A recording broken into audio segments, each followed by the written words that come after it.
Yeah, okay, and we're on. We are here with fantastic New York-based legend, Mr. Gerald Cannon. What's going on, Big G? What's happening, Alex? Good to be here, bro. Good to be here, and we're recording in Gerald's house here up in Harlem. Gerald's been one of my great mentors and one of the fantastic bass players on the New York scene for the past, what do you want to say, 30? Easy, bro. You're telling my age, man. 30, 35 years. Something like that. So, start us from, when did you get here? I got here in, I think like 1988. Okay. Yeah. Came from Milwaukee. And actually I got here from the suggestion of Carl and E.J. Allen. I went to school with Eddie Allen at the Wisconsin Conservatory of Music, and me and Carl had this great gig in Milwaukee with this great singer, Penny Goodwin. And Carl came to New York. Eddie had already been here, and they both called and said, "Man, you should come to New York." Right, right. So I did. Yeah. And so, before that, so you had been working with Penny Goodwin for First of all, how old were you in '88, if you don't mind us asking? Jesus. Somewhere in my mid-30s, early 30s, something like that. Yeah, I think. Yeah, I've been working with Penny for years. Actually, I heard Carl at a jam session in Milwaukee, and I was Penny Goodwin's musical director at the time, and we had a drummer. And I went and told Penny, "Hey, I just heard this young guy, this drummer. He's amazing. We should get him." And she said, "Well, have him come to the gig and sit in." So he came and sat in. And Penny's next words to me were, "Fire that cat and hire him." Immediately. After the first tune. After the first tune. I said, "Well, that's amazing." Well, I don't want to fire him. He's my friend. Yeah, you're young. We just had dinner at his house. His wife just had a baby. Come on. Yeah. He said, "Look, man, fire him or you're fired." So I had to fire the cat, man. It was rough. Went to his house and told him. The thing that I was smart and slick about was, like, I blamed her. Right. And she, I wanted Carl too, of course. Carl played a million times better. But you didn't take the... But, I said, like, "Hey, man, Penny's making me do it. I like you, And anyways, that's how Carl got on the gig. We played about 2 years together with Penny. And we played at this great hotel, the Bombay Bicycle Club. It's a great jazz club. The Bombay Bicycle Club? Yeah. Wow. In the Pfister Hotel. It's beautiful. and every year, that was during the Cool Jazz Festival. That's when the Cool Jazz... Like Cool Cigarettes, like K.O. Yeah. I think Philly had something like that with... Everybody had them. Okay, that's what... See, I'm young, I don't know. Yeah, all the big cities had the Cool Jazz Festival. And everybody was alive. Dizzy Gillespie, Ella Fitzgerald, Al Jarreau. Everybody was around. So when the Cool Jazz Festival came to Milwaukee, they stayed in the hotel that we were playing in. Right. So the year before Carl left, we were playing during the Cool Jazz Festival. Everybody was in there, in the club checking us out. Freddie Hubbard, Ella Fitzgerald, anybody you could think of. And Carl went on to play with Freddie Hubbard, right? Well, I'm getting to that point. Right. And so, and they were all very cool. They really dug the way the trio sounded. It was a trio. It was me, Carl, and this great pianist named Jerry Weitzer, and he's still in Milwaukee. And we had the most killing trio. We were tied, we had played together for a while, so we had a great sound, and Penny is just a great singer, so, they were kind of all over us, and Freddie Hubbard came up to me and Carl Allen and said, like, you guys need to come to New York. You come to New York, when you get there, look me up, and I want to play with you. I ain't going to say the words he said. I don't know if it's okay to curse or not. You can curse. Yeah, well, he said, like, I want to play with you little motherfuckers. Y'all some bad motherfuckers, you know. And so, Carl left. He went. I didn't go. I wasn't ready to go. Plus, I was married at the time, and there's just a lot going on. Right. So Totally. I didn't go. I waited. Carl went. He did get the gig with Freddie. Played with him a long time, and then I came to New York. A couple years later, maybe. And I stayed with Carl and EJ for a short period, and then, due to crazy circumstances, but it just shows you how higher power works. I wound up after about 2 weeks, maybe 3 weeks staying with Carl and Eddie. I wound up moving in with Dennis Irwin and another homeboy of mine, Brian Lynch. Wow. In this big loft in Chinatown. It's Brian's loft. Yeah. And man, what a blessing that was, just to be around like two great musicians that were established and, were like around my age. Me and Brian around the same age. We went to school together as well at the Wisconsin Conservatory of Music. And, to be around Dennis Irwin was just amazing. We played together every day. He had 2 or 3 basses. I started playing gut strings around that time because of Dennis. And it was just all music. It was fantastic. Yeah. Wow. So at this point, this is still 88. This is, 88, 89. Right. Yeah. I went back home in, I think, 90. Yeah, I went home and I had to straighten out some things in my personal life and kind of get my head in the right frame. So I went home and I stayed for 2 years, and then I came back and I've been back ever since. And when you were home, you were working at the jazz estate all the time, right? And all around. Yeah, I was working. I put my first band together, the Jazz Elements, and I never heard about that. You never told me about this. Yeah. My first band was great. It was Berkeley Fudge, who was this great tenor player, and one of my teachers from the conservatory, Rick Jermison, who was a teenager. I met him when he was 17, and he was in my band. This drummer named Vic Sword, and had different trumpet players. I was home for like 2 years, so but I kept Burke through it all because he was like the old man in this guy, man. Burke, man, he could have came out here and hung with everybody. He was his sound was a cross between Joe Henderson. Jesus, I had the guy's name on my mind. He just played like every great tenor player you ever want to hear. Right. Like all at one time, man. And he played alto like Sonny Stitt. He was just amazing. Wow, Berkeley Fudge. Berkeley Fudge. I know that name's amazing. That's an amazing name. Yeah, he was cool, man. He's still alive. He's not playing anymore.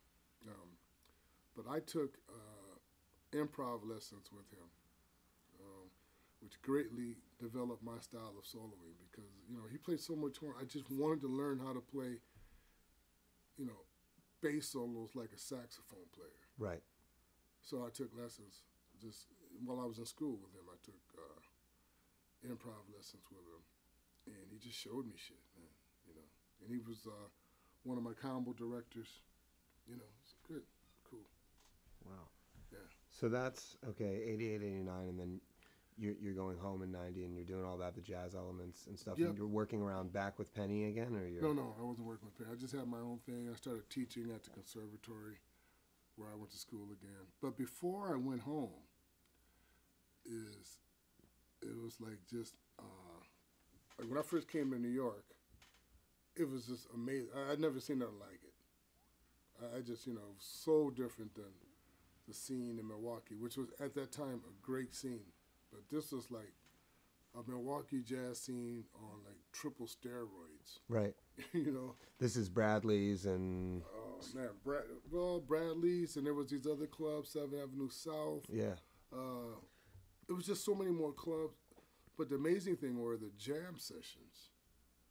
Yeah, this is what you always talk to me about. They were brutal. And shout out to Randy Brecker, 7th Avenue South, Yeah. you know, right? Mhm. Brecker Brothers Club. But you always talk about the Blue Note jam session being just like everybody, like a microcosm of the baddest dudes that are now kind of like legends, you know? Yeah.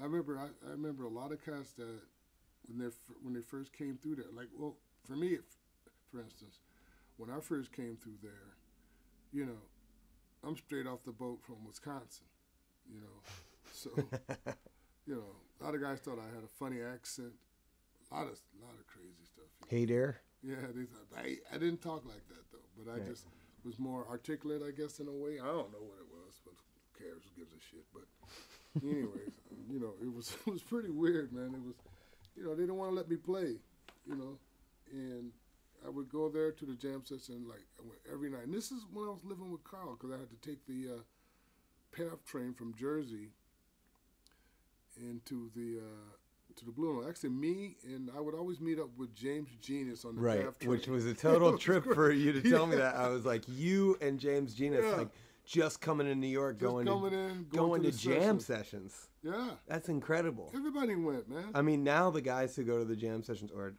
guys and gals, whoever, like that's their heroes, you know. So they're hearing from you that you guys did the same thing, you know. Heck yeah, we went to the jam sessions, man. And if we had enough money, we would get a falafel from a moose. You know, nobody had any money, man. Damn, and that's still the. Yeah. I mean, me and Kyle Poole, same thing. Like we had enough money, we're going. Yeah. You know. It's tried and true. Yeah. Yeah. But yeah, it was it's a beautiful time, man. I you know, I have to big shout out to Justin Robinson, because he when he finally did decide to let me play, he fired the bass player right on the spot and hired me. You know, and I was there for like 2 years. And from my time there, during the jam session, you know, I learned how to deal in New York. Right. Because I didn't really know in the beginning. And how many nights a week is this that you're? That was 6 nights, 7 nights a week. The jam session, the Blue Note, was 7 nights a week. That's incredible. Yeah, every night, man. I don't even think Blue Note has a jam session right now. No, but it was the best. Man, it's Philip Harper, Bernard Harper, Justin, Rodney Kendrick sometimes. You know, sometimes Mark Whitfield was on the gig. You know, it was great, man. All these cats would come flooding in every night.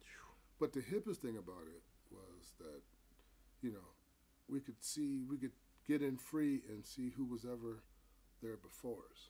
Right. So I got to see Sarah Vaughan a bunch of times. Oh my God. Carmen McRae, Max Roach. I met Dizzy Gillespie through that. All the greatest, the Three Sounds, Andy Simpkins. Oh, man, that's. I got to see them and I would go. Peter Washington turned me on to Andy Simpkins. I was not so even ridiculous. Hip. It's amazing. Yeah, he was so. You know, Gene Harris. You know, I mean, I got to see everybody, man. Major Holly, one of my idols. You know, who pulled me to the side and told me that my sound was shit one night after the Blue Note. That's so good.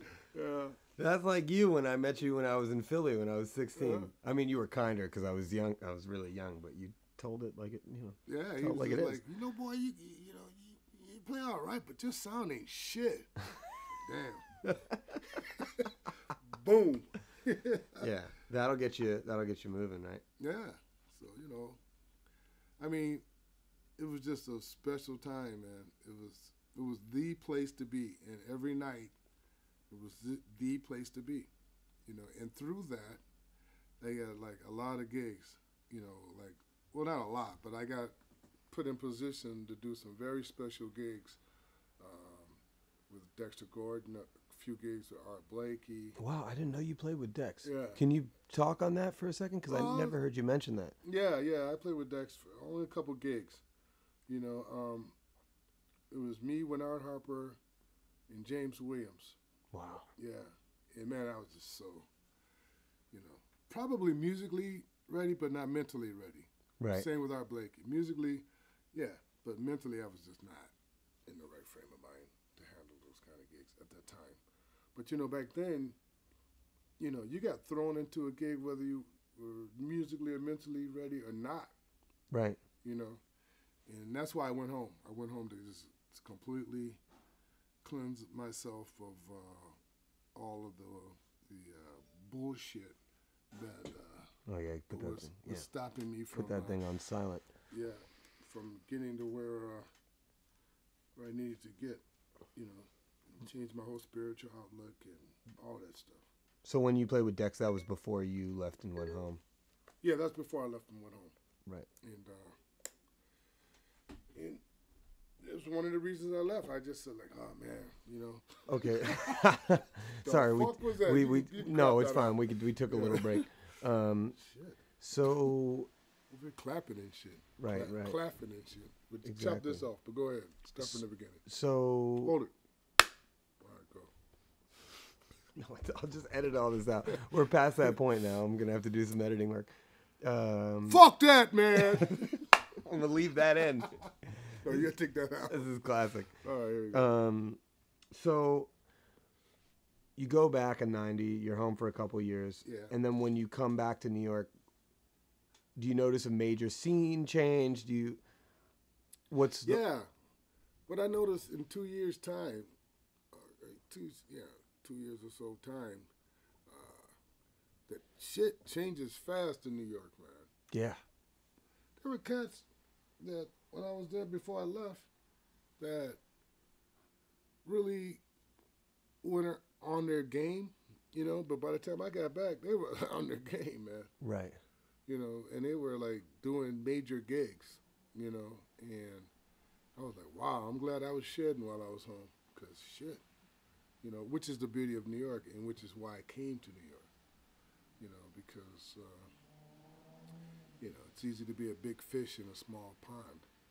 You know, at home I was a cat. You know, when my teacher, Skip Crumby Bay, left, he gave me all his gigs. What was his name? Skip Crumby Bay. Man, these names coming out of Wisconsin are incredible. He was a great bassman. He used to live here. He played with a lot of cats here. Skip Crumby Bay. Yeah. Okay. Yeah, he came to Milwaukee. He was playing with, forget the singer. She's very, very well known. I just can't remember her name. Dakota Staton. Oh yeah. He came to Milwaukee with Dakota Staton, and he liked it so much. It was so easy to live, and they had a nice scene. He just said, you know, I'm staying. Fuck it. Wow. You know, and I'm glad he did, because he was an incredible bassist. Incredible. And he left and moved to Toronto, and he's gone now. He passed about 10 years ago, but he left me all the gigs. You know, Wow. I used to walk. Me and my roommate, when I was in school, James Benton, he passed too, but he's another great bass player. We used to walk in blizzards because we didn't have enough money to get a cab. To go to gigs and jam sessions and stuff? To go to hear Skip play. Talk a little bit about this, and I'm going to shut the Okay. window. Yeah, we can leave it rolling now. You might want to take your headphones off before you tear up my shit, you know. I'm leaving all that. Anyways, yeah, we used to, man, this guy was so incredible, because he was like all the bass players all the upright bass players that me and my roommate James were like studying at the time, all in one, you know.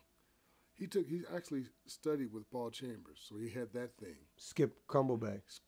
Crumby Bay studied with Crumby Bay, Paul Chambers, and so he had that. That was in New York, I'm assuming. Yeah.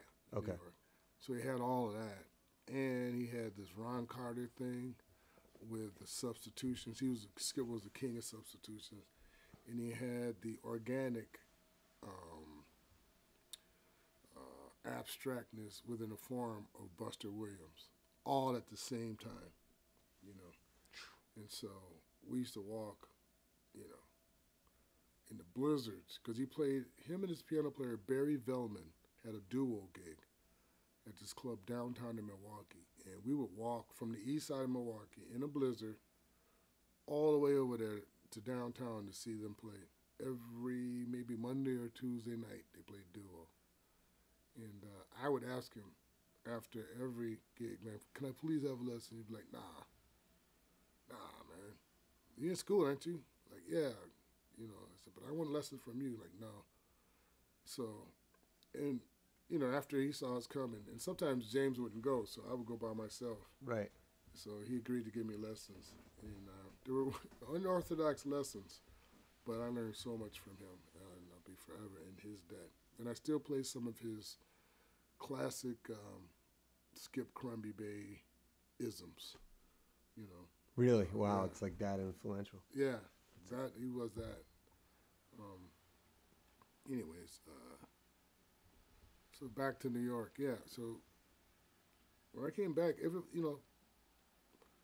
cats that I thought, I was far better than before I left, had gotten like their shit completely together in like two years, man. And we're doing these big gigs, and now we're looking at me funny the way I used to look at them funny. Because when I left, I didn't really tell anybody. I just left. Yeah. Just very few people knew I left. Justin Robinson knew I left, and a couple other people. But it was like one day I was here, and the next day I was going like, where the hell is Gerald? I was home. Get my shit together. But when I came back, it was, I grew too. I grew spiritually and mentally while I was home. And my bass playing grew because I just practiced. And I was teaching, and I put my band together. And, during the time with my first band, I really worked out some things, with New York in mind the whole time. Like, what I had to get this together. I remember Major Holly telling me, man, your sound ain't shit. And I remember Ray Drummond telling me, you got to find the right strings for your bass, man. Yeah. Things like that, So I got all of that together. Even though I had the worst, Sam Ash in the window, orange plywood bass you've ever seen in your life. Laminated. Oh, so. Yeah, shiny. It was such a drag, man. But, anyways, so when I came back, I was quite prepared, But also what I noticed when I came back is the importance of not leaving New York. Because people take that shit personal. When you leave. When you leave. Yeah. I mean, at least back then they did. Totally. They No, take it when personal. I left for a very brief period of time, and people definitely got in their feelings about it. Yeah, they take that shit personal because while you're home, whatever you're doing, which is 100 times easier than being here, they're here still struggling, fighting through it. Right. And so now, you go home and now you come back and you expect me to be all hoity-toity with your ass? No, that ain't happening. Right. With some people. Yeah. You know. Some people it doesn't bother them. Some people didn't bother. They're glad to see you back. Yeah. But when you came back, you felt there was a felt vibe. The cold like shoulder from some of my we've been best friends. suffering, and you're just like, yeah. Right. I remember I went to see a particular friend of mine at the Iridium. I forget where it was, but this was a long time ago. I think it was the Iridium. It may have been Birdland. I don't know. Yeah. But I was so glad to see him because we were best friends, right? So I went in to see him and said, "Hey, man, I'm back." And he just looked at me and said, "Oh, yeah? Well, you going to stay back for this time?" And I was like, wow. You know. He said, "Yeah, I'll talk to you later." He walked away, you know. I was like, this was my best friend. Oh, man. We hit jam sessions. We did everything together. And it really kind of like, you know, first thought in my mind was, fuck you, you know. Yeah. Motherfucker, you know, you didn't get any better. But anyways, I didn't say that to him. But I just like, wow, okay. So, but it really prepared me for other situations like that, you know. And it really made me say, you know, I'm never leaving this place again. Yeah. Unless I'm leaving for good. Right. And I haven't, you know, and I don't intend to, at least for the time being. It was great, man, when I came back, man. You know, I mean, it was rough because I had a little... That's like 92, right? Yeah, I had some That's momentum. when I was born, by the way. Sorry to throw that in there. Just had to throw that in there, didn't you? Yeah, I just wanted to show your youthful... Yeah. You'll find a way to crack back at me before this is over. No, you will. You're too smart. So 92, okay, you come back and you're feeling all this energy and stuff, but you must have gotten picked up by somebody. Well, it didn't. Certainly, you know, I had momentum going before I left. Totally, but I mean, now that you're back But when I came back, I had to start from the beginning, pretty much. Really? Yeah, pretty much, man. Pretty much. It wasn't like, like I had to kind of earn my spot. But the thing about it was, I was smarter than I was when I came the first time. So I knew how to, and I had been there, so I knew how to maneuver. Right. There's a couple things that you can take the express lane on rather than right, and just go through, all of that again. So I, I just, I met Roy Hargrove while I was home. That was one thing that was very important. Yeah. He came through with his band. This Rodney Whitaker, Greg Hutcherson, Stephen Scott. Oh man, Ron Blake. That band's a great smoking. band. Isn't there? That video on YouTube where it's like jazz in the '90s or whatever, and they show clips of Farnsworth at Smoke with Cecil Payne, or at Augie's at the time. I think there's a short clip of that band in there, and they were great. Yeah, they were great, and and they all came. I was playing a gig or a jam session back home or something, but they all came in.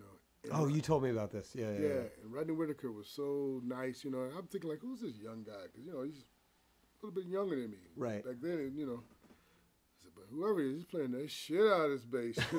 Yeah, like one of the baddest. What the hell? Yeah, right. And where's this, Jazz Estate? it might have been the Estate. Yeah. So I sat in with him and played with him. Roy loved my playing, and so Roy said, "Man, where's the hang now?" Roy. Yeah. So look, there's a Latin band playing down here at so-and-so. So me and Roy went there. Everybody else went somewhere else. I don't know where they went. But Roy's trying to hang, man. We were trying Always to hang. more music for Trying to Roy. hang. Yeah. So we went to see this Latin group. And we were talking. And I said, look, man, like, I'm coming back to New York in like 6 months. This is closer to when I was coming back, Right. He said, oh, yeah? I said, yeah. I said, when I come back, man, I want to play with you. And he said, yeah, man. Here's my number. Call me as soon as you get back, man. As soon as you get back, And so I did when I got back. Actually, I saw him at Bradley's. Not immediately, but not that much longer, because when I got back, Philip Harper hired me to play with him at Bradley's. Nice. It was one of my first gigs back, was at Bradley's with Philip Harper, John Hicks. I think Idris Muhammad was on drums. What? Yeah. That's your first gig back. You're playing with John Hicks and Idris in the rhythm section and Philip Harper. Yeah. Incredible. Yeah, I think that's who it was. 90s New York. Man. I know I did a bunch of gigs with that combination. And so Roy walked in, and I saw him. I said, hey, man, I'm back, He was like, oh, yeah, that's good. I said, that's good? I said, man, you told me to call you, man. He said, well, just call me, man. You're like, I'm right here in front of you. I'm like, okay, I'm going to call you next week. Of course, I call him. Of course, no answer. Yeah. And then I was hanging in that. Man, I was so broke when I got back. Oh, my God. I was so broke. I used to sneak in, grown-ass man sneaking in the Bradley's. It was like I used to get caught, and the doorman at Bradley's was an ass. I can't remember his name. But sometimes he would be cool, sometimes he wouldn't. Sometimes I'd have to, fucking kiss his ass to get in and all kind of shit, And, after I played there a few times, then he said, okay. So, fast forward about a month later, now I'm really broke. Been back to New York maybe a month or two even, I don't know. Right. Wow. But And you do that gig at Bradley's with Philip, and it's what, like a week or something? yeah, it was just like one night or something like that. Oh, wow. I was doing gigs, but they weren't, I think I even had a day job.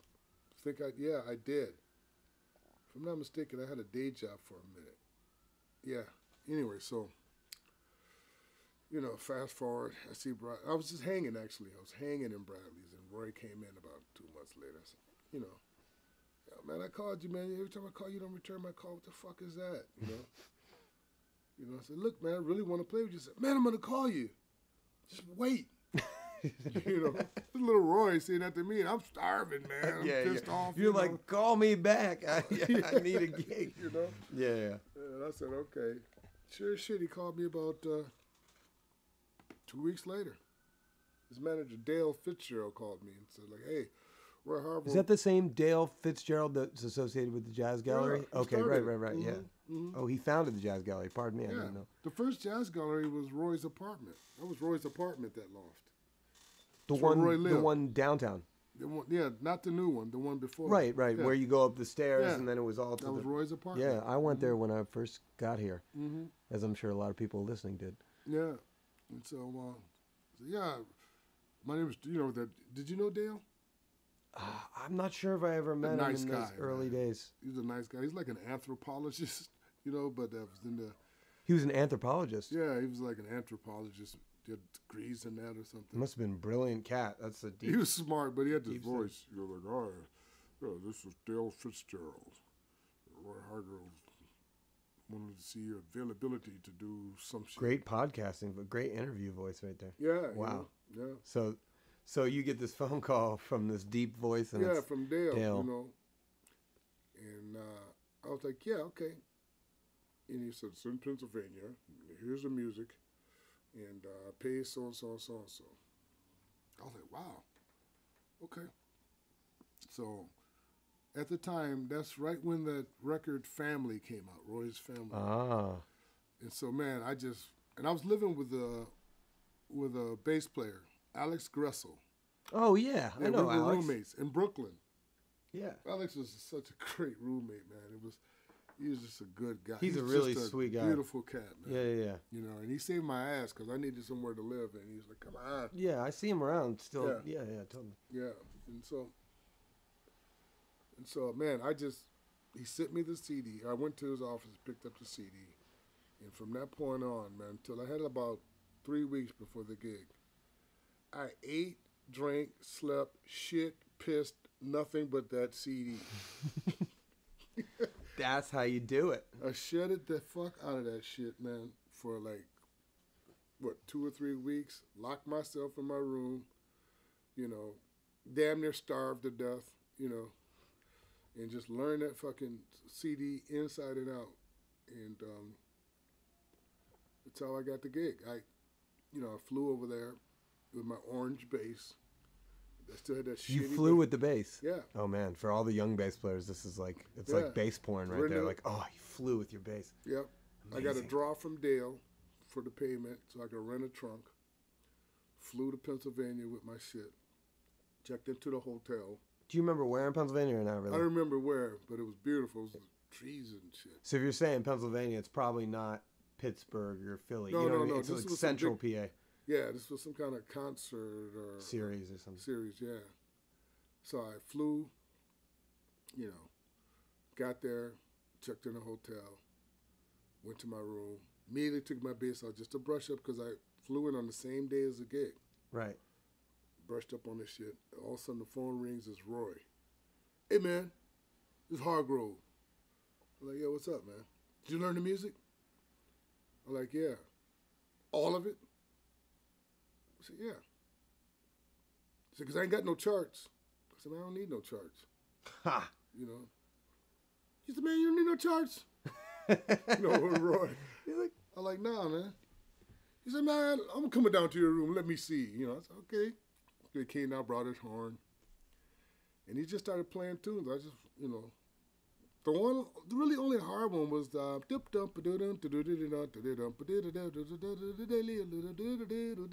Brian's Bounce. Yeah.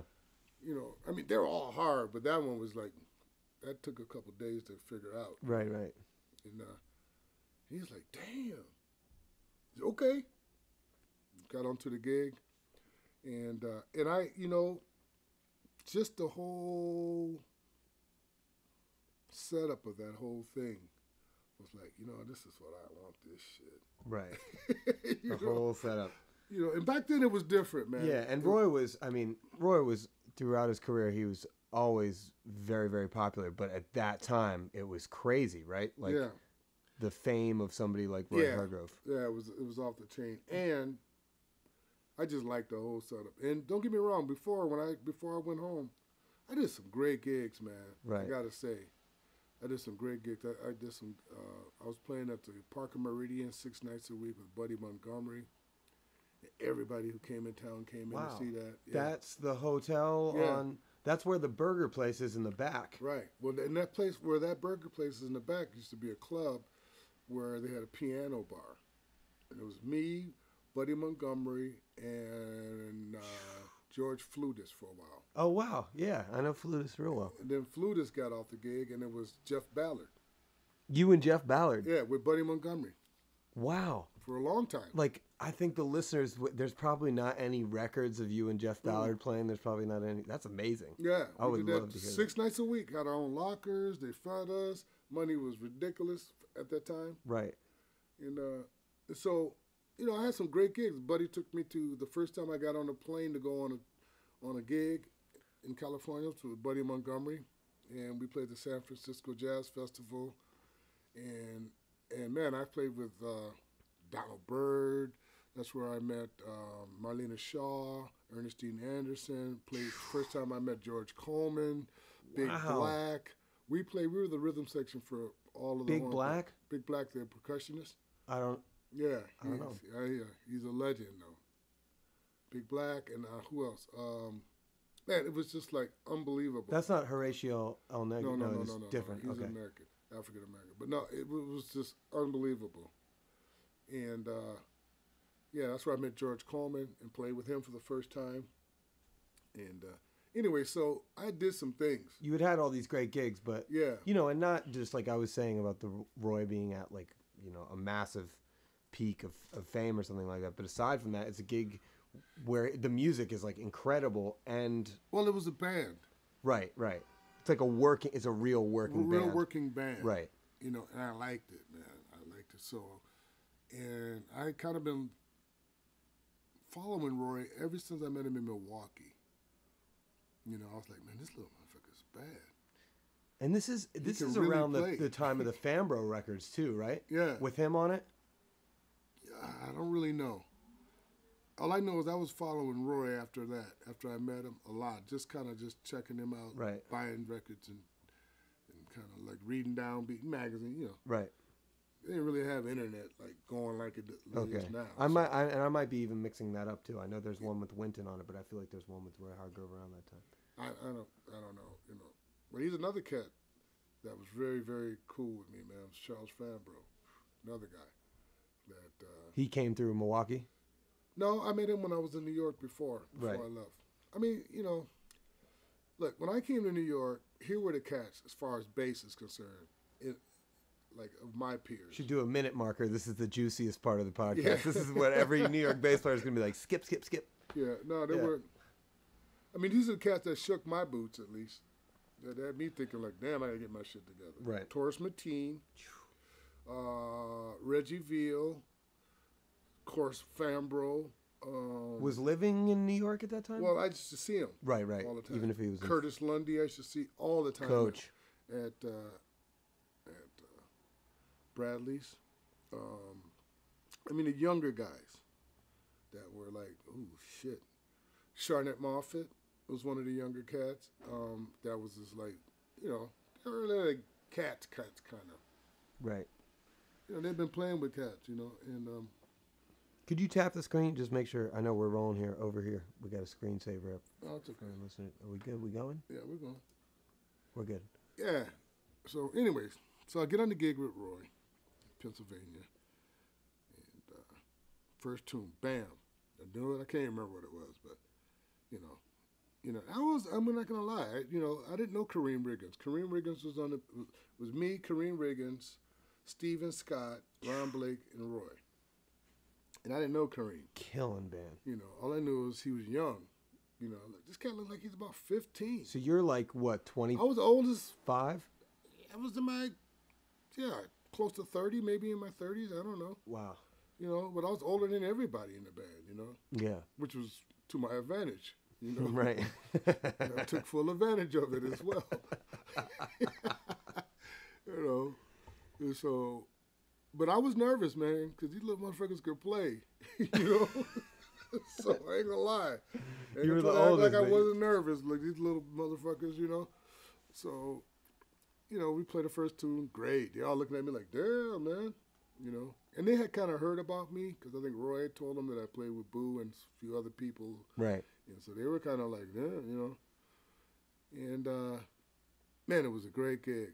I played the shit out of Roy's music, and I don't toot my own horn, but I'm tooting my own horn about that particular gig because I was so prepared for it. Right. So all the young bass players, you want a gig? Prepare like a motherfucker. That's what you've taught me. That's all you have to do. Doesn't matter how much material you're given or lack of material, whatever. You just gotta be. If you really want it, then you better shed, man.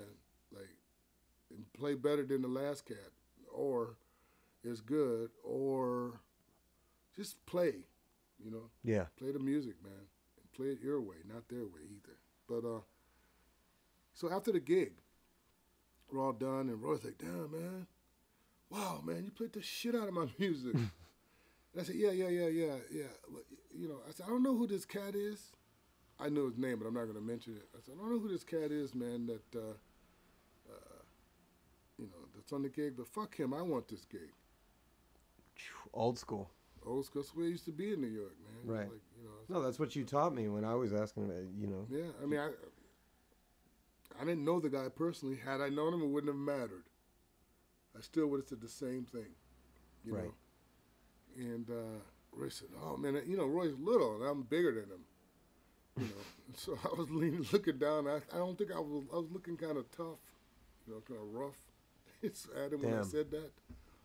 Because you needed that. I needed that gig, man. Right. I needed it, and I needed to be in that situation. It's not even financially about it, even though I needed the money. Yeah. But that's not even the point. But you're just talking about the music. I just needed to be playing in a band like that. Of that caliber. Especially because I just left a band, my own band, and I liked it.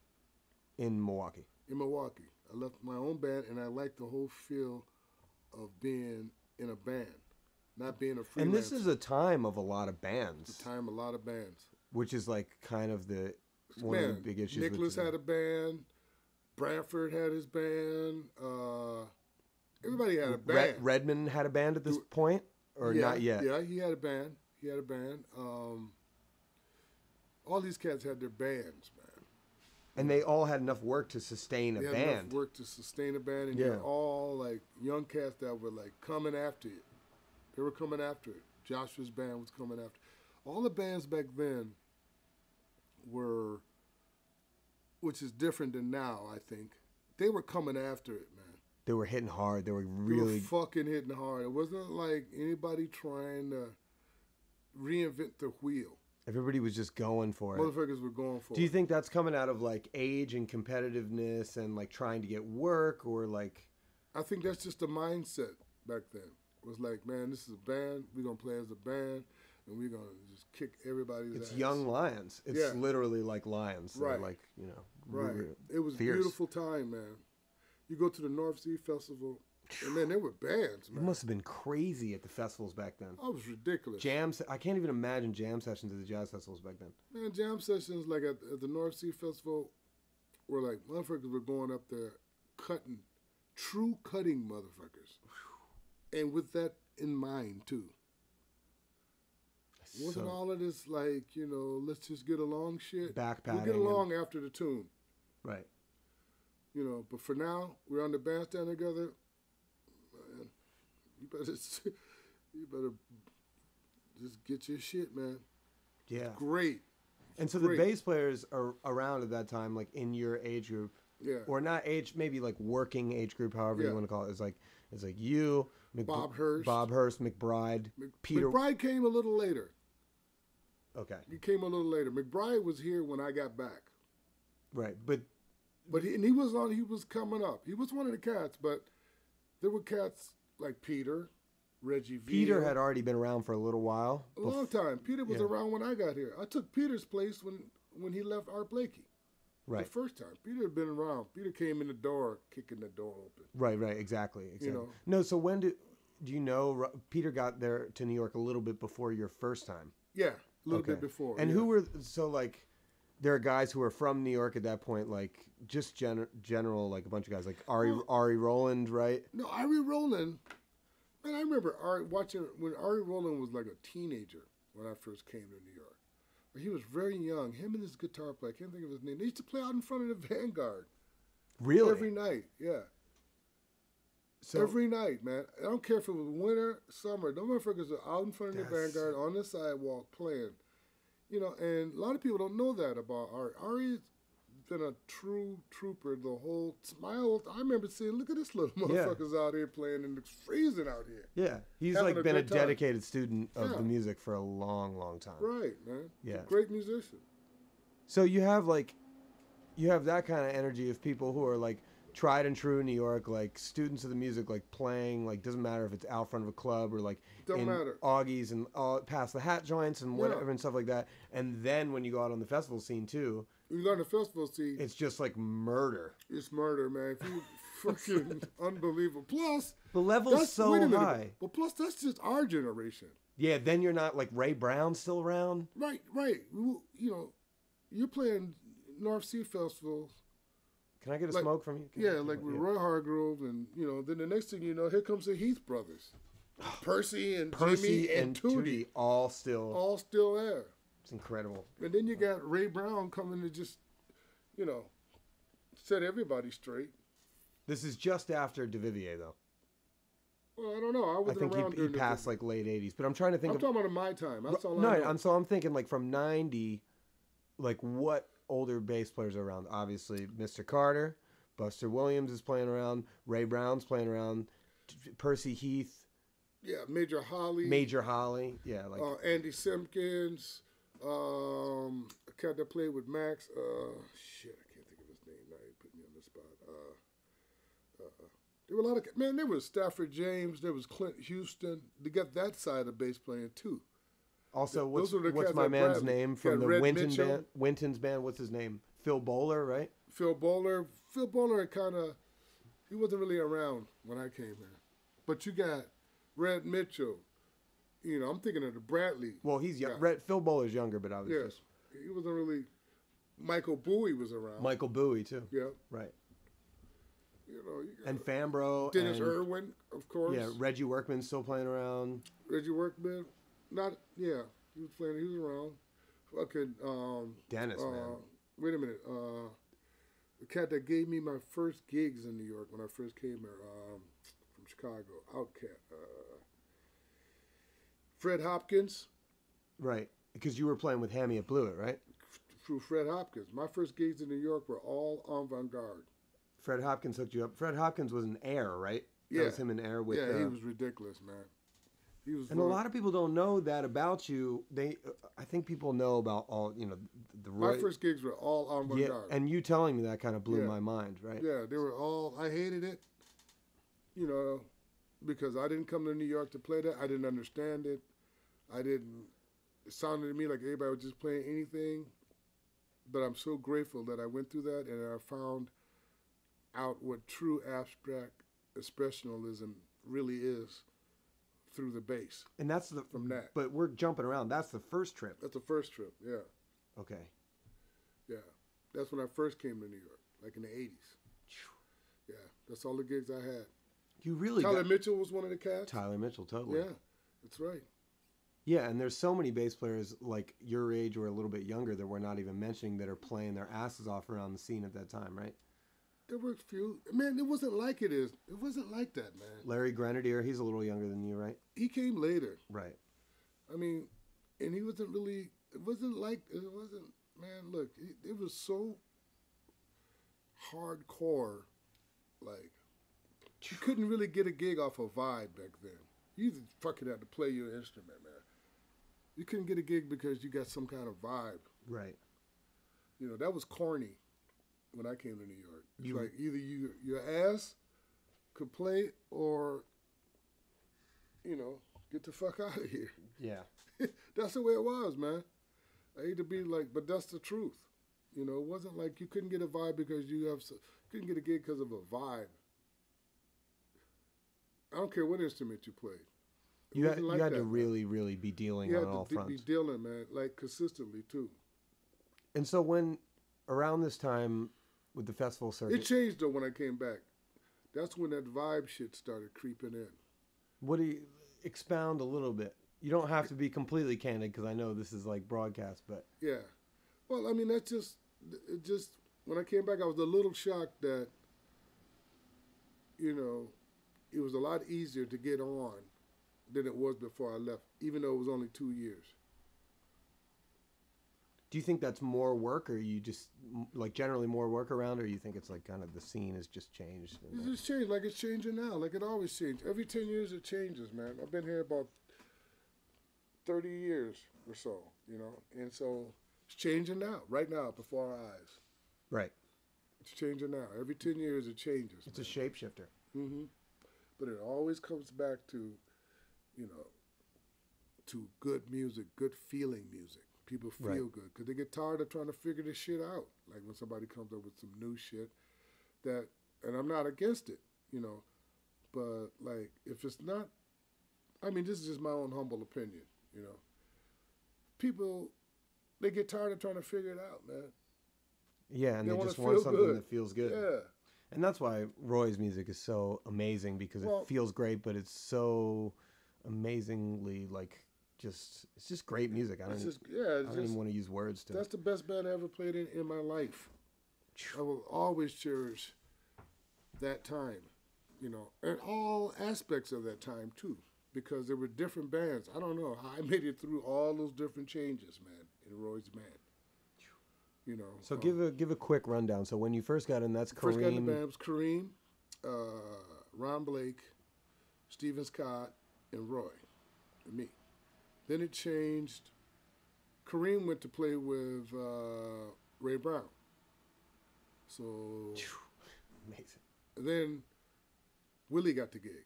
Willie stayed on board. But there was Willie a Jones couple other the drummers. third. Yeah, Willie Jones III, my man. Our man. We joined at the hips. But Yeah, it was a great hang with you guys the other Oh, night, man, man. It was he's just- fantastic. he was, you know. But there was a couple drummers in between there. I can't remember who they were. And then the piano chair changed a lot because when Stephen Scott left, who came in?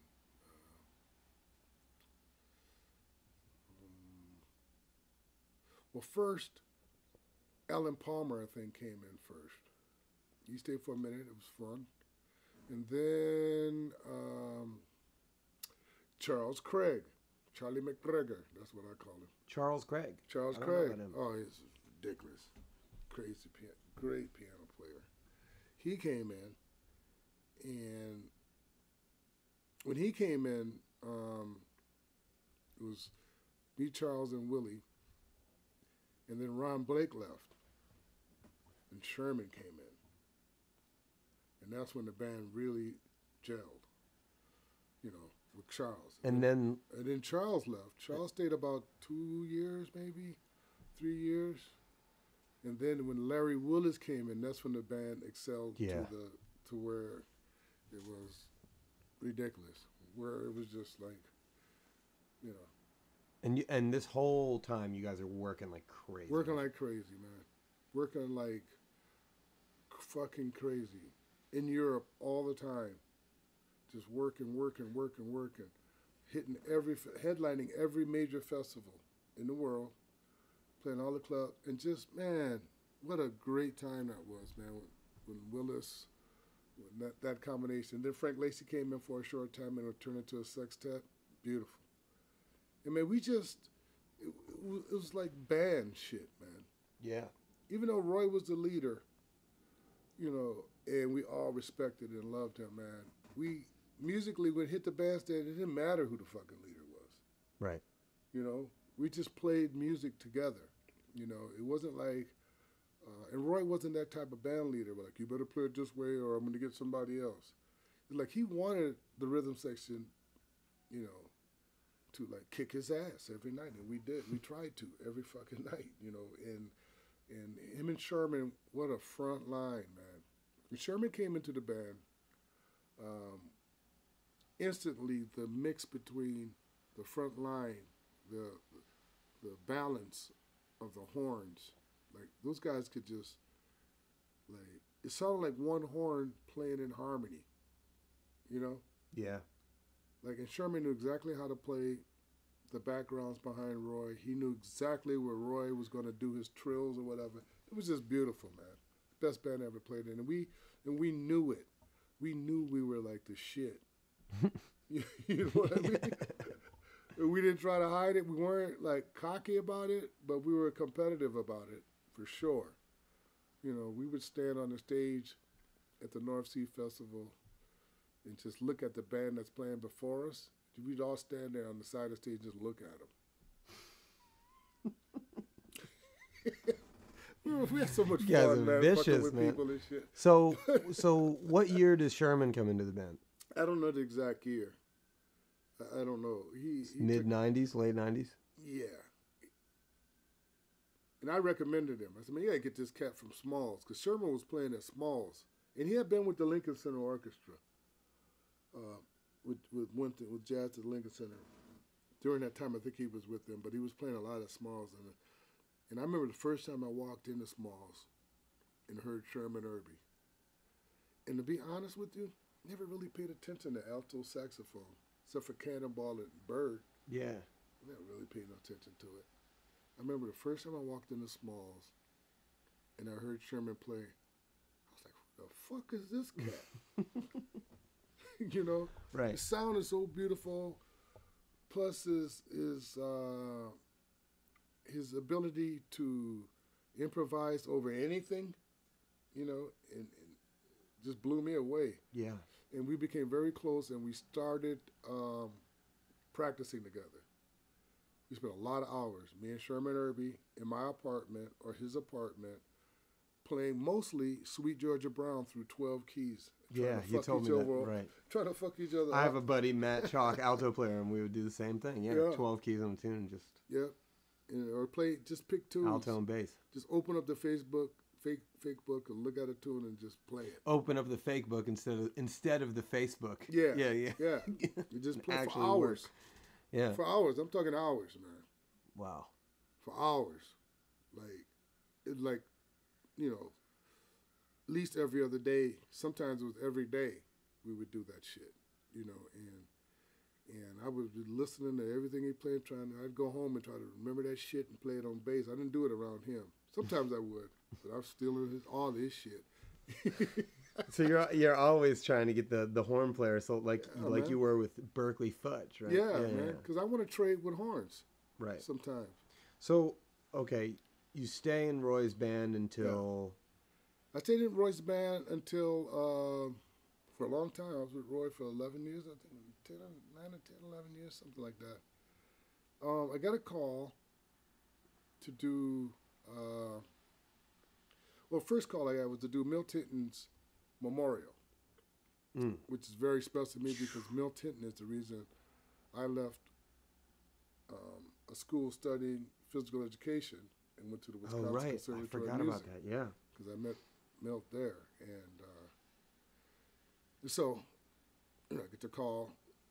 They want me to be in Rufus's 50 bass choir was going to play at Milt's thing. So I said, okay. And then they also asked me to play trio with Tommy Flanagan, which was the first time I played with him. And it was me, Tommy Flanagan, and Tootie Heath. Wow. At Milt's memorial. It was great. And then after that, I got, things were getting kind of rocky with Roy's management, with me.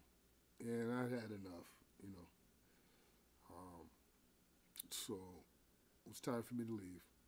So I left. And it's weird. This is crazy because, I had a falling out with Roy's manager, and that's it. I'm done with this shit, But I had booked a lot of gigs before that. So I knew I was going to be cool. Right. What happens? 9/11. Whoa. I had all these gigs, man. I was going to go on tour with all these different people, and it was all set. 9/11 happened, and all that shit got canceled. Bam. Whoa. Wow. Yeah.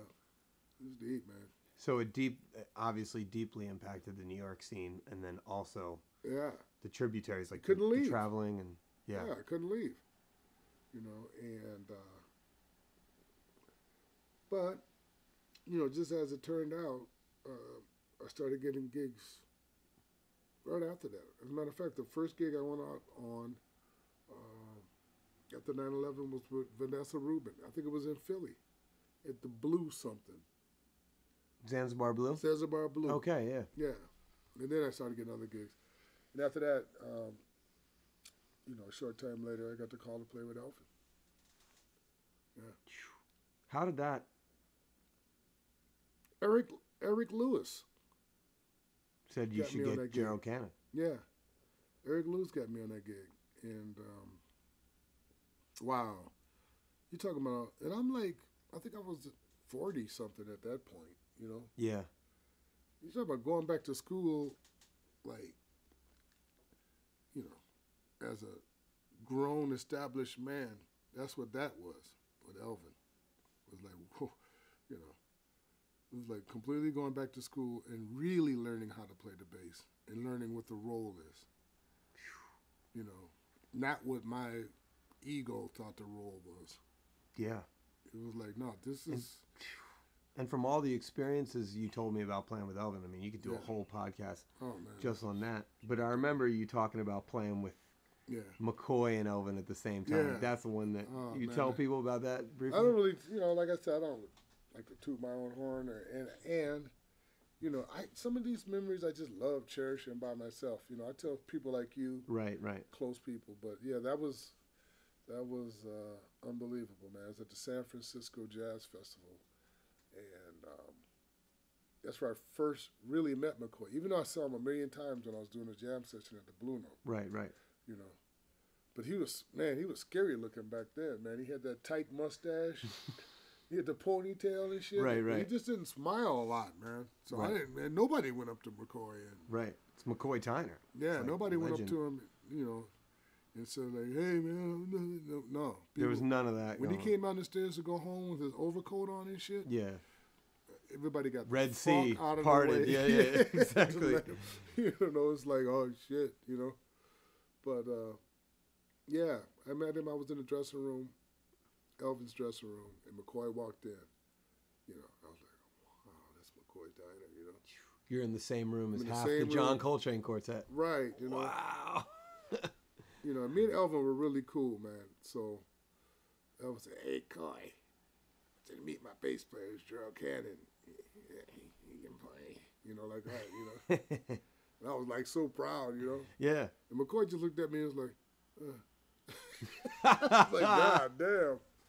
I'm still scared of this motherfucker, right? Right. Fuck that. You might have to cut that. Right. But anyways, I was like, I'm still scared of McCoy, And it was great, man. And the next thing I know, we're playing. It was me, Pat LaBarbera, Delfio, and who's on piano? It wasn't Wanzi. Maybe it was Wanzi. No, it wasn't Wanzi. It was, I can't remember who was on piano at the time. Anyways, so we're playing, and the next thing I know, Elvin gets to the mic and says, we'd like to bring out McCoy Tyner. You had no idea till he got on the mic? No idea, man. Yeah. Oh, my God. And this is at the San Francisco Jazz Festival. Tons of people there, just packed. Tons of people. It was at this indoor kind of concert hall. And so I was like, fuck it, man. All right, shit, I'm just going to do the best I can do, Yeah. And I'm thinking, like, I ain't going to have to take no solo, man, because it's all them horn players. Well, just then, as soon as I thought that, Elvin looks at the horn player. Now we're just going to play trio. I was like, oh, shit. I'm in it now, man. Wow. Yeah. And we did Afro Blue. That's incredible. Yeah, did Afro Blue, man. And first I was so nervous, man. I was just like, wow, there's so much going on between Elvin and McCoy. It was just like electrical currents passing from Elvin's eyes to McCoy's eyes, from Elvin's drums to McCoy's piano. There was like all this electrical, spiritual, like angels were flying out of the, all kind of stuff. I was like, I'm just starting like to the think deepest connection passing right through and over you, and and I'm thinking of like, okay, man, just remember the changes. Don't just remember the changes, man. That's what you're thinking. Yeah. Don't. This ain't a time to try to show off, man. Right. Just play the changes. Just play the changes. Okay, so in the beginning, but man, like when McCoy started soloing, it's the whole thing just lifted off the ground so high till I got swept into that shit. Wow. Like, just playing the changes was definitely not enough. You know, it wasn't enough. So I just kind of just went with the flow, man. Yeah. You know, and I was just so, man, I remember it like it was yesterday. I was just like, wow, I'm like in this, man. Yeah, I'm like inside I'm of like this. right in the middle of this shit. This is great. It's like, man, this is what Jimmy Garrison must have felt, you know? Wow. That's what I was thinking. Like, man, this is... Like, very few bass players got to feel that. Yeah. I mean, you know. Well, I mean, you know, It especially of your generation Yeah. and stuff, you know. And I remember thinking, like, you know, it kind of answered a lot of questions as to why Jimmy Garrison played the way he played. Even though I think it's just the way he played. Right, right. Or maybe I should put it this way: why he fit in so perfectly with that rhythm section. Right, right. With this That's too. Right. Because I immediately, man, you know, started learning how to play loose within the form at that one time. At that moment. At that moment. I was kind of learning it from playing with Elvin anyways. Yeah. But with McCoy and Elvin at the same time, it's like there was no need to be anal about it. Right. There's more need to be spiritual about it. That's what I learned from it. I remember that, man. I remember that, you know. And, you know, so McCoy takes his killing solo, man. You know, so I'm thinking like, okay, McCoy gets done with his solo, right? Yeah. Whew, I made it through that, right? So I stopped, you know. Elvin looks over at me, "Play, motherfucker." Like, oh shit, now I got a solo. Yeah. Wow. And they both dropped out. No. They both kept playing. Man, thank God they both kept playing. It was beautiful, man. I mean, And just I one. don't even know how good of a solo it was. Right. All I know is how good I felt being accompanied by those two. And how freeing and how I felt like I had two big ass or four arms just saying, "Go ahead, young fella. Yeah. Do your thing. Whatever you do, it's okay." So supportive. Yeah, so supportive. And I remember looking at Elvin when I finished my solo, and he looked at McCoy and went like this. McCoy was like, "Yeah." I was like, oh man, I was like fucking Superman after that, man. You know, I mean, I just felt like so relieved. And then when Elvin took one of his, you know, Elvin Jones solo, which was just, you know, especially with McCoy up there, so he felt so at home, you know, he just, yeah, it was unbelievable. I just felt like that was one of the highlights of my career. Mm-hmm. Wow. Only one tune. It was enough, you know. Afro Blue, that's it. Yep. I never would have guessed at that time that a few years later down the road, after Elvin passed, that I would be playing with McCoy for 13 years. So Elvin's band had a bunch of different incarnations. Eric Lewis got you in, and Eric Lewis got me in. And then and there was a bunch of different changes in the horn. Pat LaBarbera was nobody talks enough about. Yeah, Cat's he's ridiculous. amazing. Man. Yeah. You know, was in there, and Delfio was in there. And then they had then Mark Shim came in to the fold. And then after that, you told me was Dwayne Eubanks did a couple. Dwayne Eubanks came and Rick Germanson. Rick Germanson came in. Sherman came in. Yeah, Sherman played with Elvin. You know, it's funny because in that band I got a chance to play with like a lot of special guests. Like Elvin had Michael Brecker played one time at the Blue Note. Kenny Garrett played. Well, Sonny Fortune played a lot of gigs with us. Right. Who else? A lot of different cats, man. It's beautiful. Right. Beautiful time, man. And from there, you go straight to McCoy? No. I had after Elvin passed, I had probably a year before I got with McCoy. And I was just freelancing around New York. Right. Working a lot. And then I get the call from McCoy's manager, you know. And I'd heard, Somebody had told me, hey, man, McCoy Tyner's looking for you, man. I was like, get the fuck out of here. You know? Like, no, I'm serious, Right. man. He's been trying to find you. Man, you know, a couple people told me that. And I didn't believe it, you know. I was like, whatever. I mean, not that I wasn't worthy of it. I just like, I ain't that hard to find, you know. Right. So I heard a story of somebody, like some session musician, I can't remember who it was, but Michael Jackson kept calling him. yeah, And he kept being like, get out of here. Like, I Right. don't believe, and hang up. And Michael Jackson called back like 6 or 7 times, like, no, like, it's really me, you know? Like, Yeah. people don't believe. So McCoy's looking for you. You get with McCoy after about Yeah. a year freelancing. And first gig, no rehearsals. No rehearsals with Elvin. First gig. No rehearsals with Roy Hargrove. That's the point. Dig that. wow. And so you're still with McCoy. Yeah, McCoy's pretty much retired now. Right. But yeah, first gig, no rehearsals. Trio too. Me in where the fuck was this gig at? It was some college gig, you know. But his manager sent the record over. It was during that Guitars record, and so I learned the record. You know, shredded it. Of course, we only did one tune off of it. But again, you went and you thoroughly studied it, and Studied it. you got the whole thing together. Yeah, I'm thinking we're gonna like maybe share it at the sound check. Yeah. And well, let me tell you the phone call. So the phone rings, right? Yeah. It's McCoy's manager, Adam. He says, "Hi, I'm Adam. I forget his last name.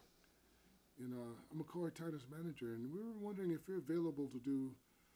You know, he almost didn't even finish available before I said, "Hell yeah." Yes. Yes. You know, I'll be there. And I was like, yeah, you know, I'm available. I said, yeah, I'd love to play with McCoy, you know. He goes, yeah, he really wants to meet you, and he really heard good things about you. He's really excited to play with you. And I was like, okay, man, thank you. I would, you know, so I'm going to call you back. I'm going to do a 3-way call with me and McCoy and you. I said, okay, so he said, I'll call you back in 10 minutes. So one of my best friend, who's a painter, Jimmy James, was living upstairs. Yeah. I ran up the stairs and said, man, you got to come down, man. I need some support. McCoy Tyner's calling me back. He's like, okay, I'll come down. So he came down. McCoy called me back. You know, I'm expecting this. Yeah. You know, hi, I'm McCoy Tyner. I get like, hey, buddy. Super friendly. Yeah, super friendly. I was like, hi, Mr. Tyner. You know, he's like, yeah, I heard a lot of good things about you, man.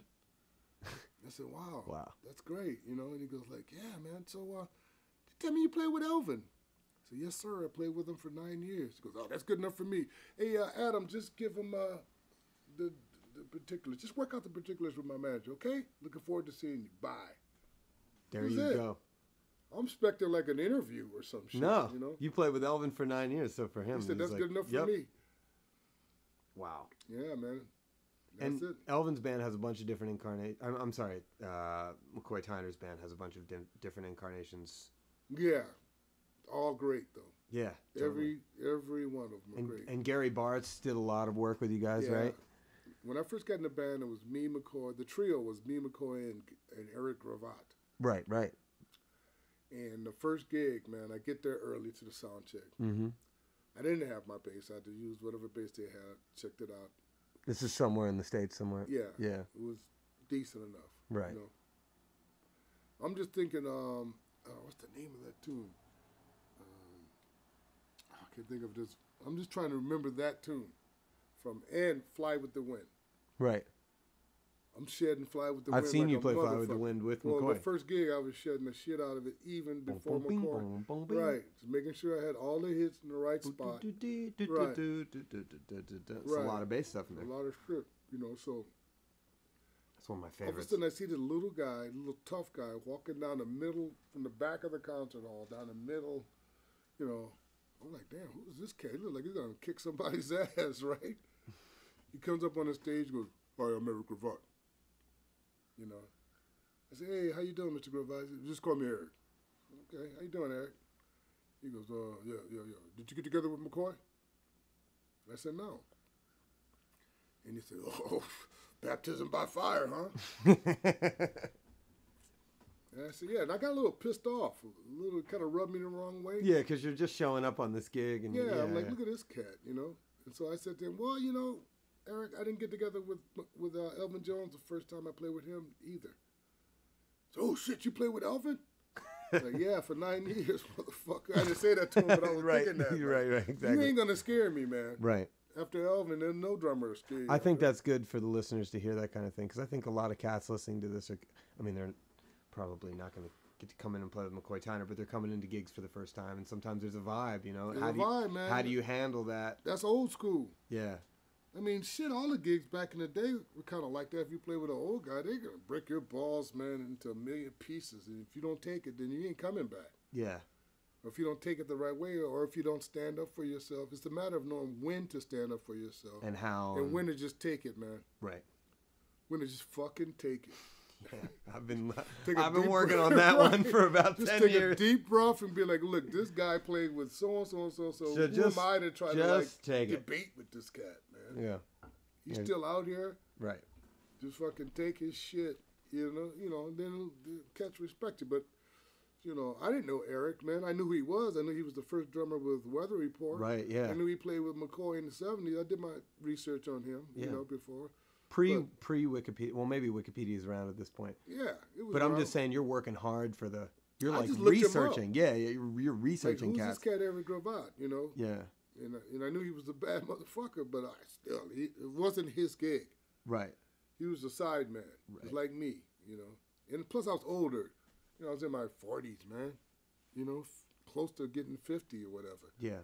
You know, so it's just like, wait a minute, man. I've been through this shit so many times before. So you ain't gonna... And I don't think he was really trying to, maybe. I think he was trying to get a chuckle after, now that I know him, he's my big brother. I love him. Right.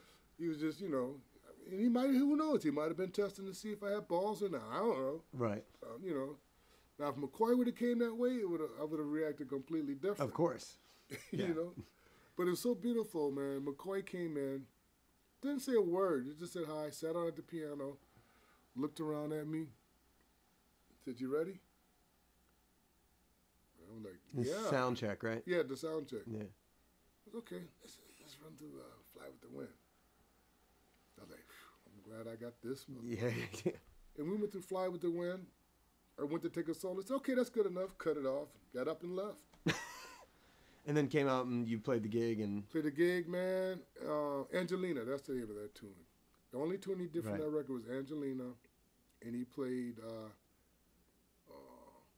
Walk Spirit, Talk Spirit, and Blues on the Corner, Fly with the Wind. All the hits, man. And he played some other stuff that I didn't really know. And, you know, even Walk Spirit, Talk Spirit, I didn't go through those. I mean, I had to play those kind of from memory, like from listening to.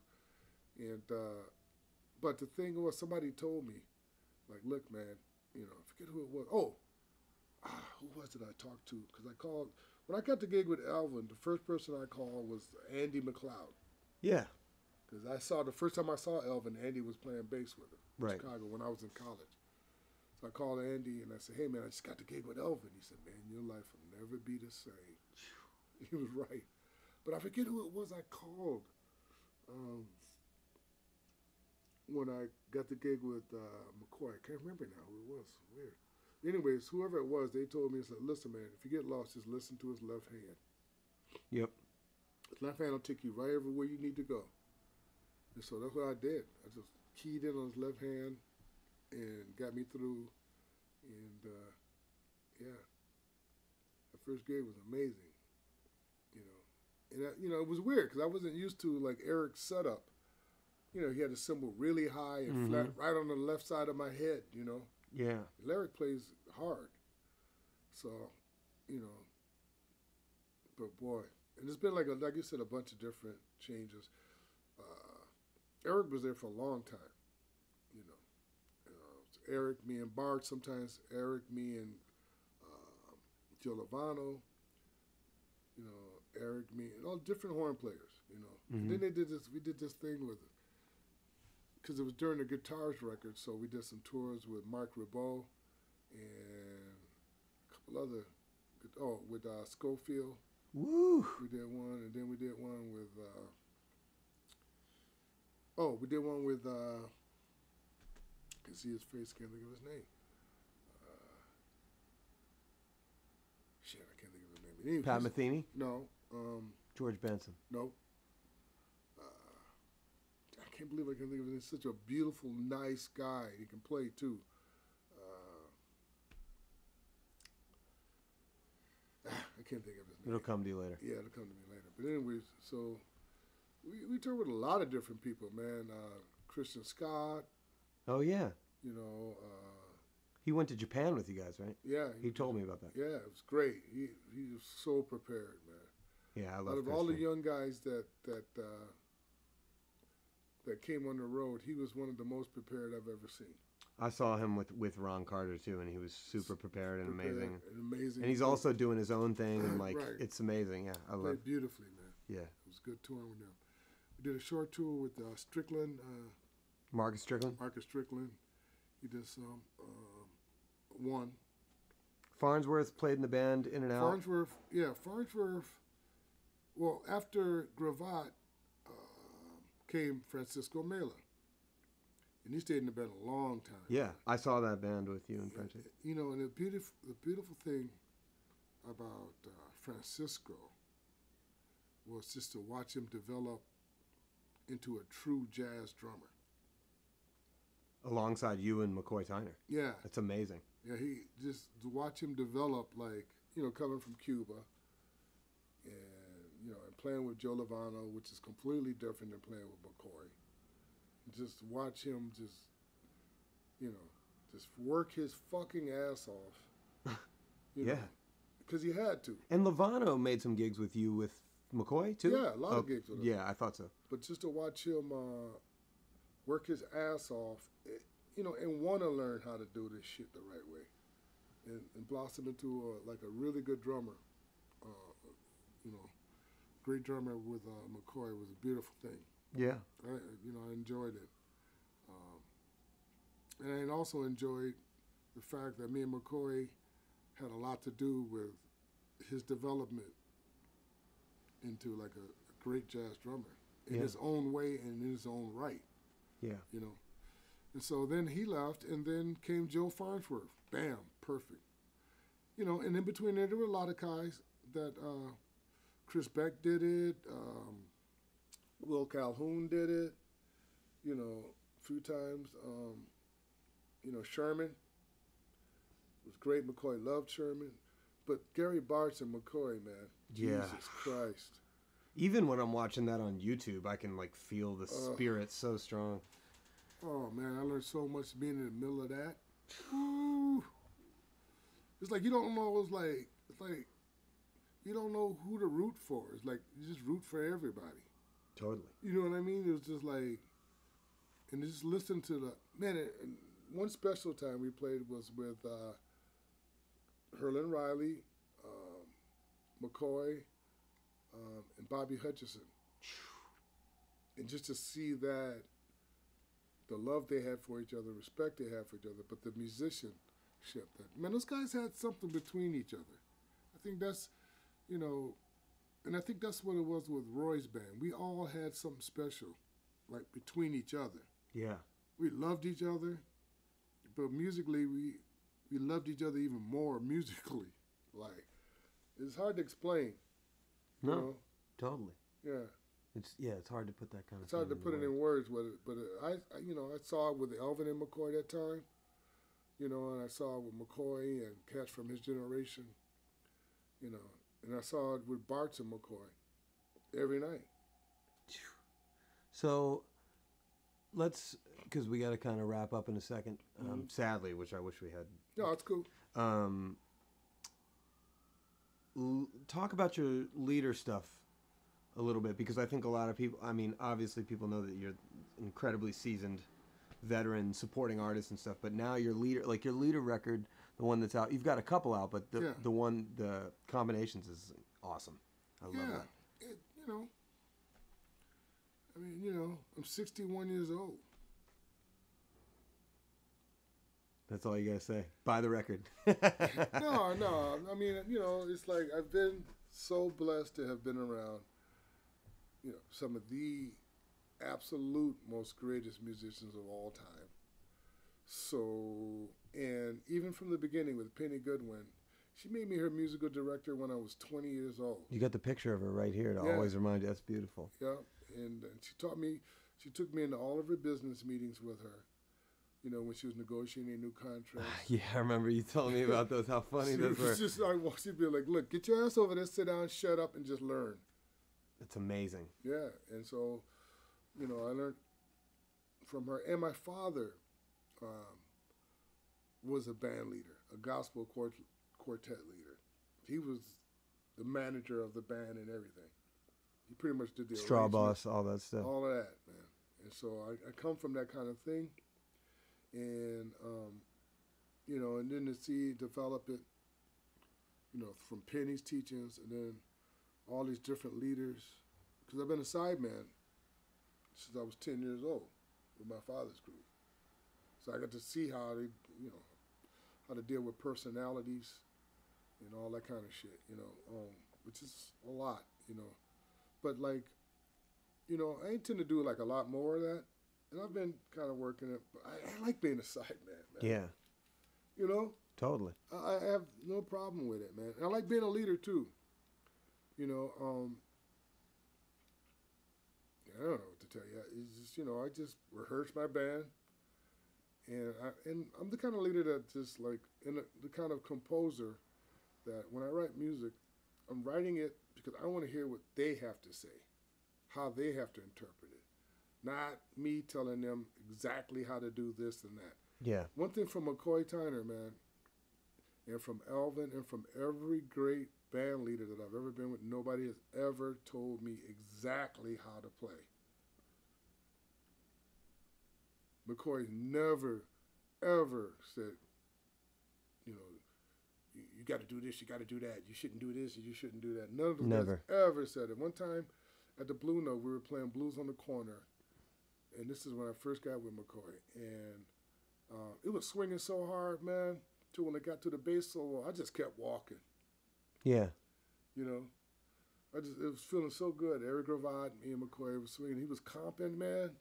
Like, what if I know it's the blues. I could take a blues solo on this shit. But you just, I the just feel's took a there, walk. so just It's keep it so going. Good, man. I just kept it going. But in the middle of my second course of walking, McCoy stopped and just looked at me like, "What the fuck are you doing?" Like, right?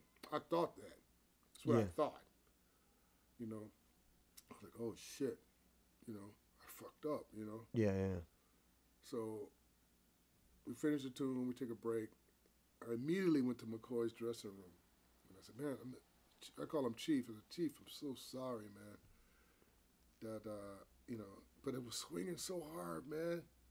I just couldn't stop walking, man. You know, It's a great thing to love hearing you say that. Yeah. you know, I said, I just couldn't stop, man. Yeah. And he said, "What are you talking about?" I said, "Well, I'm Blues on the Corner." He's like, "What?" Man, I loved it. It was great. And then he said this: "Who am I to tell you how to express yourself? Who am I to tell you how to express yourself through your instrument?" That is so That's up to beautiful. you. And that's McCoy Tyner. That's McCoy Tyner, man. That's amazing.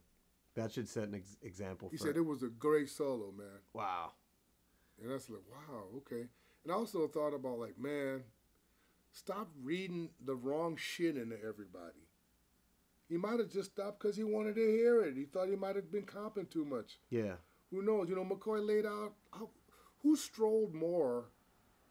For bass solos and stuff. Yeah, totally. Yeah, I see what you're saying. You know, but I didn't think about it at that time. I thought it was like, oh, You were, I mean, I'm not going to be presumptuous, but maybe you were like a little nervous or something, and then that like reflects in another way. Do you think? Or? No, I just thought that I just should have soloed. I thought he wanted to hear me blow instead of walk. Right, right.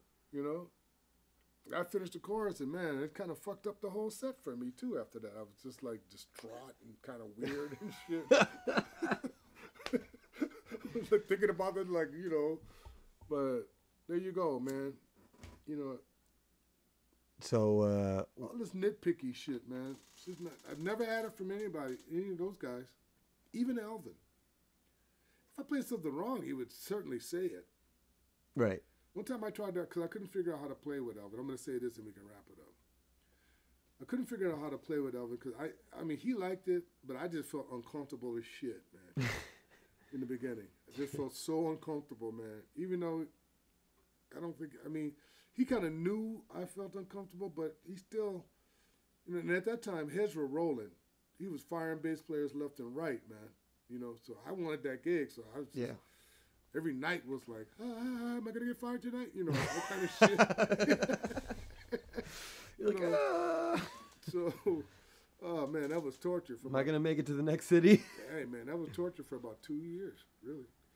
But yeah, man. So, you know, Evan would say things, you know, like, you know, if he didn't play it right. So I couldn't figure it out. So here's what happened. Yeah, I came home and I pulled out every record with Jimmy Garrison and Elvin on it. As you can see, I got a pile of records. Gerald's got an amazing record collection. Just studied the fuck out of Jimmy Garrison, right? Just everything him and Elvin did, listen, try to emulate it. So one night I'm playing a solo, open bass solo like he always gave you, you know. Now I've been shedding Jimmy Garrison shit for about 6 months, right? Yeah. And I've kind of easing some of it in at this point because I kind of had it under my hands. So I was easing a little bit in every night, a little bit more. Elvin would look at me and smile, you know, like that. Right. So that night, I'm going full-blown Jimmy Garrison. Fuck it. You know, take a solo, man. I'm strumming fifths. I'm doing all the Jimmy Garrison shit that I, you know, could rip off, you know, in 6 months. And right in the middle of my solo, I hear, "Get out of there. You don't know nothing about that. Play your own shit, motherfucker." Right on the bandstand in front of everybody. Was this wasn't Ronnie Scott's, was it? No, that was a whole nother thing. Yeah. I will definitely not repeat. Yeah. But it's a little Easter egg for our listeners there. Yeah. But yeah, I learned right then and there, like, don't play nobody else's shit but your own. Just learn how to make your shit work. You know? I mean, he really called me out in front of everybody. It was funny, man. Yeah. That one I didn't get. At the time, probably not so much. Well, it was kind of because he just heard all the raggedy Jimmy Garrison bullshit. Anyways, there you go. Well, we got to roll. We're kind of out of time, but I just want to thank one of my greatest mentors and my biggest heroes, and just the most incredible. I got no words. This is fantastic. Love you, man. Love you too, man. Thank you so much, man. Gerald Cannon, check him out. 2020. He's got some interesting stuff coming up. Some very cool stuff. Yep. Both as a leader and a supporting artist. So be sure to check his Instagram page. And check out Alice Claffy shit. It's just some cop Gerald Cannon shit. No, it's some of your own shit. Get out of there. You don't know nothing about that. Yeah. Perfect way to end the podcast. All right. Take care, everybody. Take care. All right. No, that was good. That was perfect.